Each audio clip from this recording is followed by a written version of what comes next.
Mira qué bien se ve. Siempre hemos oído hablar de la manipulación de los medios y de la censura de estos, pero nos preguntábamos cómo de manipulable puede llegar a ser la información que recibimos cada día y también de cuánto se nos priva para el beneficio de unos bandos o el daño de otros.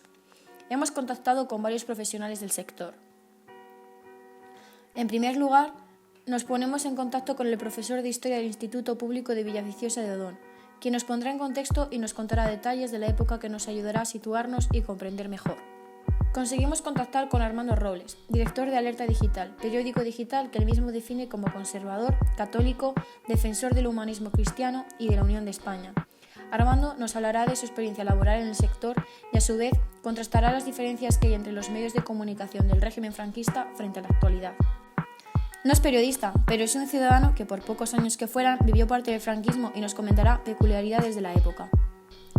Josué Elena Hernández, un joven periodista que nos cuenta experiencias dentro de los medios. Ya puede ser la televisión como es Televisión Española, Radio Nacional o periódicos como 20 Minutos. Por último, pero no menos importante, Juan Carlos, otro periodista que nos ayudó en nuestra investigación. Nos habla de la presión que sufren a veces los periodistas, de la autocensura y la importancia de la influencia política. Gracias a estas personas pudimos realizar este pequeño documental y sacar nuestras propias conclusiones. Bueno, la influencia de la dictadura se va a notar absolutamente en todos los parámetros, en todos los niveles de la vida, desde la política con las primeras leyes que van adquiriendo, en la economía con un intervencionismo estatal constante, en la sociedad con el adoctrinamiento de la sociedad, la represión, en la cultura, en la educación, incluso en el pensamiento de la gente, ¿no? Cualquier dictadura trata de controlar absolutamente todos los ámbitos que le rodean, inclusivo el propio pensamiento de la gente, ¿no? A la población la va a adoctrinar de muchas formas, pero las que solemos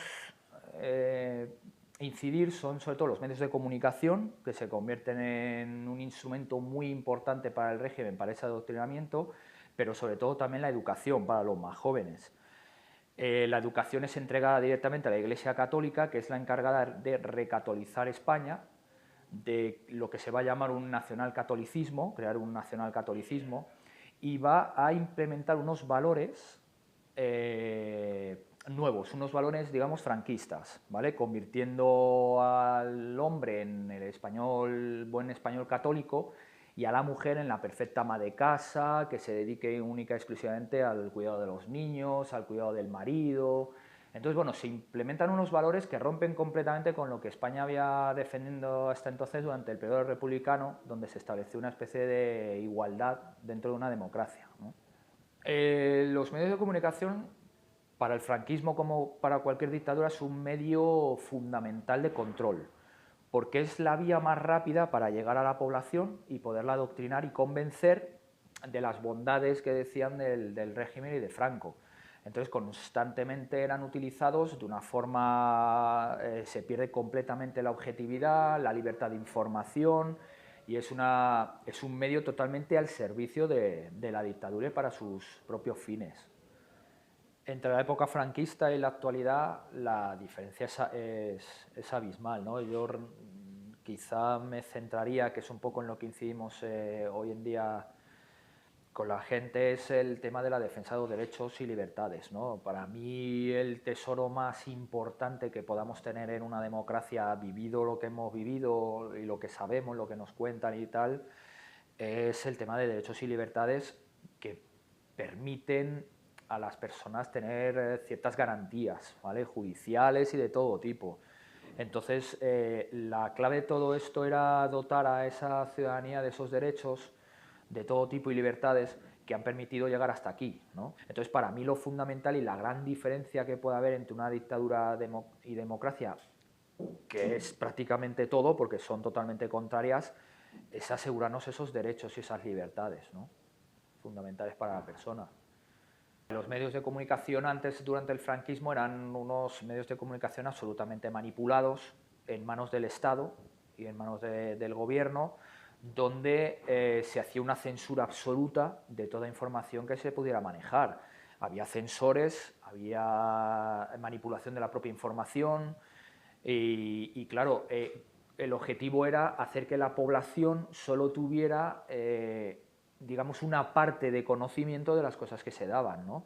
Habéis escuchado muchas veces frases típicas de la época, de la gente que vivía en aquella época, de con Franco se vivía mejor o con Franco había más seguridad.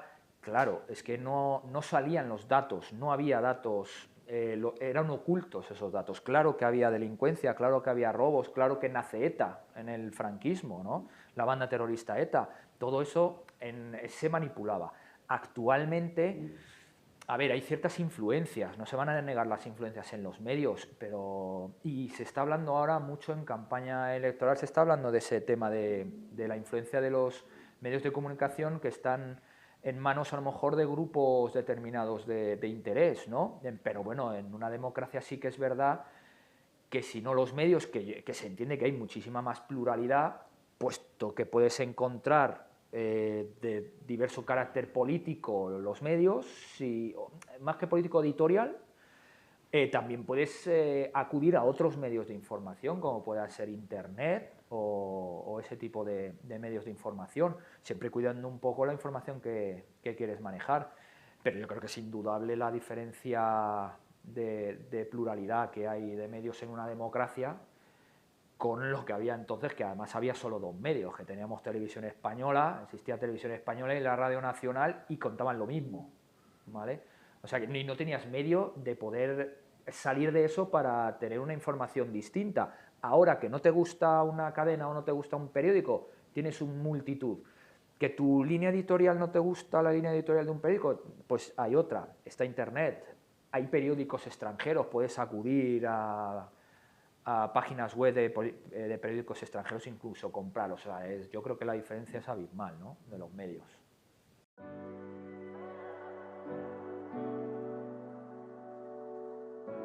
Pues yo creo que la censura existe desde que hay alguien contándole algo a alguien. La censura es parte del ser humano, cada uno cuenta las cosas de una manera, y la que existe ahora mismo es la desinformación, que es lo que conocemos como censura. La desinformación en Telecinco puede significar darle la razón a determinados productos o gente que le pone dinero a esa empresa.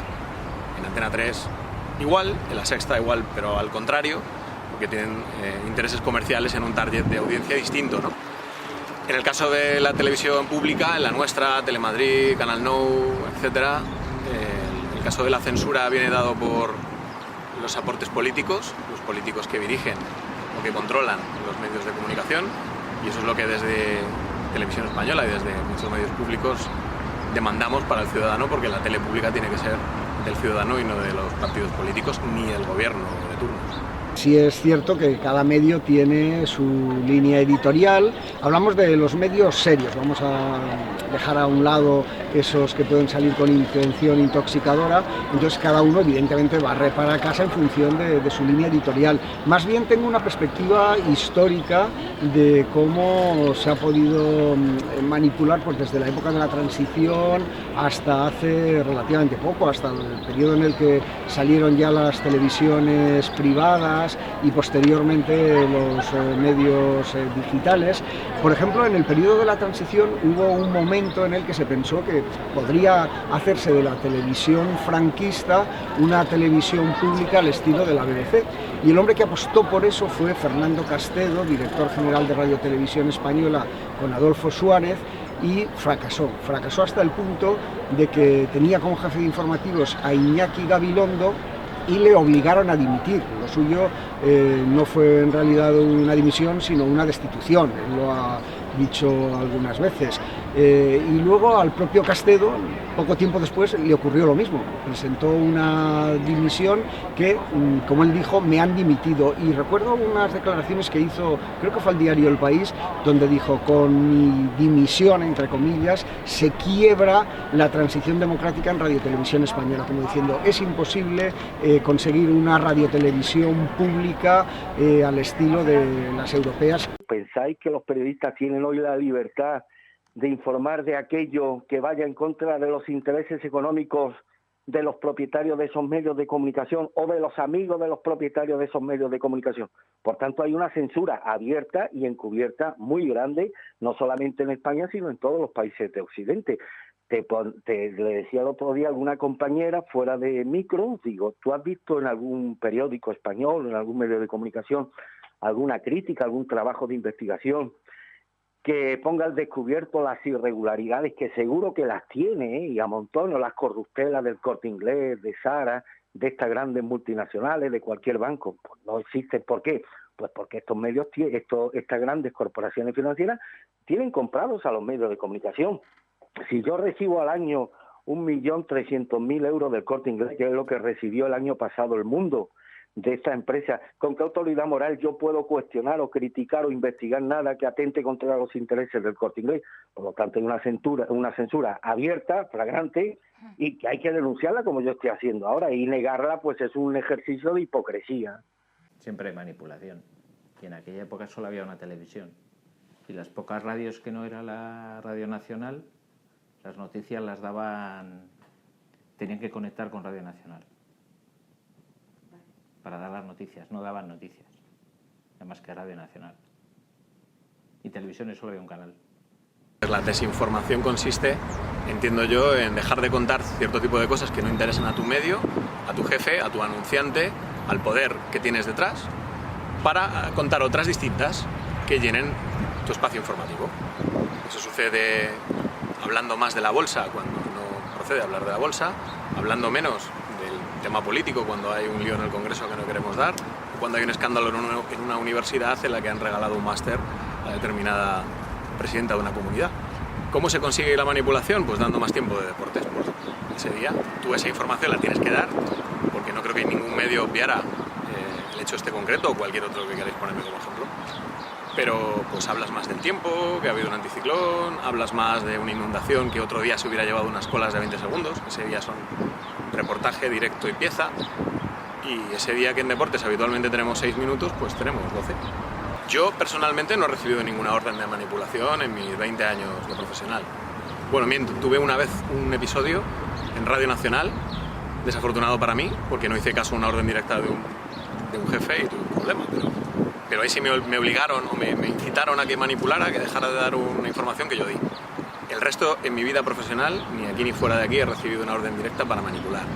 En cuanto a la manipulación indirecta, la que tiene el profesional que hace sin querer o que intenta hacer preservando sus intereses, tal vez, pues tal vez lo haya hecho, pero inconscientemente. Yo nunca he dejado de dar una noticia porque pensara que no le iba a dar gusto a mi jefe ni porque no le iba a gustar a determinado sector. Tengo esa suerte. Compañeros de profesión de todos los medios, lo que no conozco es a ninguno que no haya sufrido ningún tipo de presión, unos más, otros menos, y a veces algo peor todavía, como es la autocensura, porque saben que hay ciertos temas que mejor ya directamente no lo hago por esa vía porque sé que no me lo van a publicar o no va a salir al aire.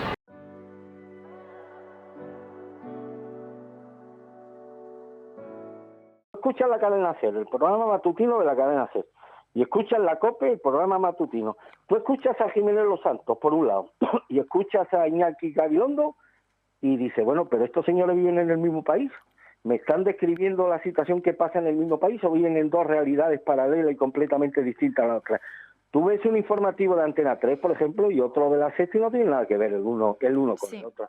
Que hasta qué punto las cadenas de televisión han sido creadas y diseñadas pues para servir al objetivo de servir a los intereses propagandísticos y electorales de determinados partidos. En ese sentido, la censura siempre ha existido y siempre existirá. Como recordamos el 11M, como el gobierno intentó, es verdad que ya había entonces televisiones privadas y más medios, el gobierno en este caso, por lo opuesto, del PP, como intentó vender la idea de que los atentados habían sido culpa de ETA y no de terroristas islamistas. Entonces, bueno, quizá hubo un periodo que fue la ley Zapatero en el que se consiguió acercarse bastante a lo que pueda ser la BBC, porque el presidente de la corporación, entonces, si no recuerdo mal, era director general, el nombre que recibía la persona que tenía ese cargo, tenía que ser elegido por 2/3 del Parlamento. Ninguna de las mayorías absolutas que ha habido desde la transición hasta ahora ha alcanzado los 2/3. Esto obligaba a consensuar ese nombramiento y fue un periodo en el que hubo una mayor pluralidad en la radiotelevisión pública. Ahora hay abierto un concurso público para elegir a ese presidente o presidenta de la corporación, pero dado que el Parlamento está disuelto, hay unas elecciones generales convocadas, pues está la duda de cómo terminará, si empezará esto de cero, si se continuará en el punto en el que se ha quedado. Es toda una incógnita. Lo que sí hemos tenido hace relativamente poco en televisión es un movimiento en contra de la manipulación. Todos los viernes veníamos vestidos de negro los profesionales de la empresa, o la mayoría de ellos, no digo todos. Pero porque lo que pretendíamos no era que dejaran de manipular. Ya te he dicho al principio que la manipulación es algo inherente a la profesión y casi al ser humano. Entendíamos que esa manipulación, esa desinformación no puede venir regida por un partido político y que teníamos derecho a devolverle al ciudadano la televisión que es suya, que es esta. Entonces, a partir de ahí, todos los viernes, nuestra manera de protesta era, haciendo cámara o no, venir de negro y pedir que el Congreso aprobara por fin un concurso público para que la dirección de Radio Televisión Española, en este caso, de Telemadrid o de cualquier otra tele pública, sea elegida por un consenso global y no porque los políticos decidan quién debe ser nuestro presidente. Eso es un mal que hasta ahora hemos tenido, que siempre ha sido un dedazo, salvo contadas excepciones. Tuvimos una época de 3-4 años en la legislatura de Zapatero en la que el presidente de Radio Televisión venía elegido por mayoría de 2/3 en el Congreso, y esa época fue de bastante libertad. Yo creo que la gente vivía mucho menos politizada que ahora, en su mayoría. Vivía ajena a la política.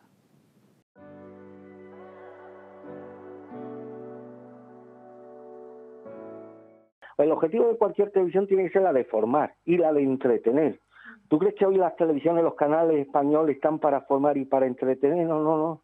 Están para conseguir audiencia, al precio que sea. Y si para eso tienen que destapar los trapos más sucios civiles, las cosas más incardinadas a las tripas del ser humano, lo van a hacer sin ningún tipo de escrúpulos, porque el objetivo es conseguir audiencia al precio que sea. Es decir, que lo de formar y lo de educar vamos a dejarlo aparte. Se pasó del todo a la nada, valía todo. O sea, había mucha más libertad que ahora. El tema del feminismo, por ejemplo, lo de los animales. Ahora hay cosas que no se podían decir. O sea, muchas canciones, por ejemplo, que se hicieron en la época de los 80, hoy en día no se podrían hacer. Yo veo que la radio quizá lo que más ha ido, o lo que se prodiga en estos tiempos es la tertulia. Aparte del informativo tradicional, quizá hemos pasado a una radio en la que todo el mundo opina de todo.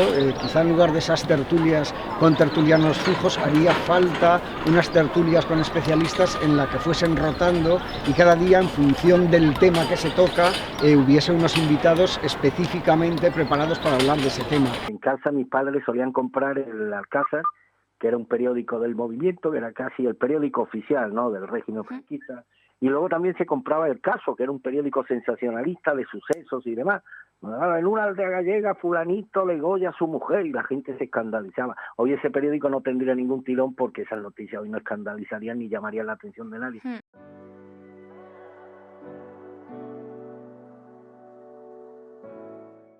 Si partimos de la época en la que nace Internet, lo que conocemos las redes sociales, los medios digitales, pues sí, ha sido una revolución casi como de la imprenta al siglo XX, porque antes estaban los medios tradicionales controlados o bien por el poder político o por los poderes económicos, y ahora esa posibilidad de diversificar el mensaje, por un lado permite a gente que antes no tenía voz tenerla, pero por otro lado también hay que tener una capacidad de criba para ver lo que es un medio serio y lo que puede ser un medio intencionadamente intoxicador. O sea que sí, noto una diferencia muy grande. Se silenciaban muchas cosas. De ahí se pasó a que era libertad total, y ahora yo lo que noto que ahora estamos volviendo a la políticamente correcto. Habían programas de entretenimiento orientados a los niños, como eran los entrañables payasos de la tele. Habían series maravillosas que veíamos todos en familia, como era La Casa de la Pradera los domingos por la tarde. Y habían programas culturales los viernes por la noche donde se emitía una obra de teatro, que era Estudio 1, es decir, que los programas, y habían programas didácticos, como era El hombre y la tierra de Félix Rodríguez de la Fuente. O sea, fíjate la diferencia entre la televisión que se hace ahora, destinada simplemente a cerrar los ejercicios con muchos millones de euros de dividendos, y que si para eso hay que conseguir una audiencia al precio que sea, diciéndole a fulanita que cuente y revele las intimidades de quien haga falta, lo hacen.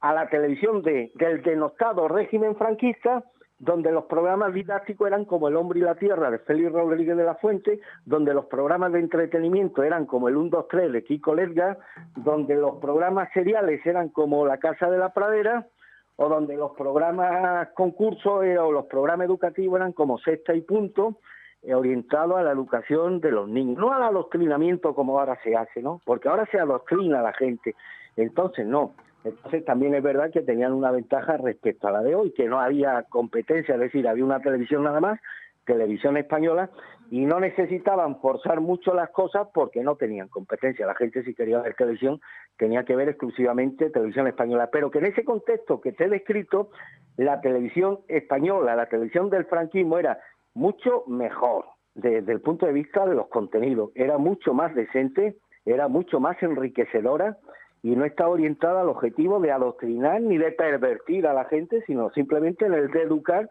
y en el de entretener. Oye, hay que decir también las cosas buenas que ocurrieron en esa época, no todo habría de ser malo, ¿verdad? En definitiva, podemos hablar de censura de los medios desde el inicio de los mismos. Hemos oído hablar de la censura durante el régimen franquista y asimismo de la manipulación de los mismos para influir en el pensamiento del público. Pero la verdad es que podríamos aplicar esta misma definición en el mundo actual. No es ningún secreto que la información de los medios varía de un canal de televisión a otro. Es decir, la manipulación de los medios para inclinar el pensamiento de un público hacia un bando político u otro.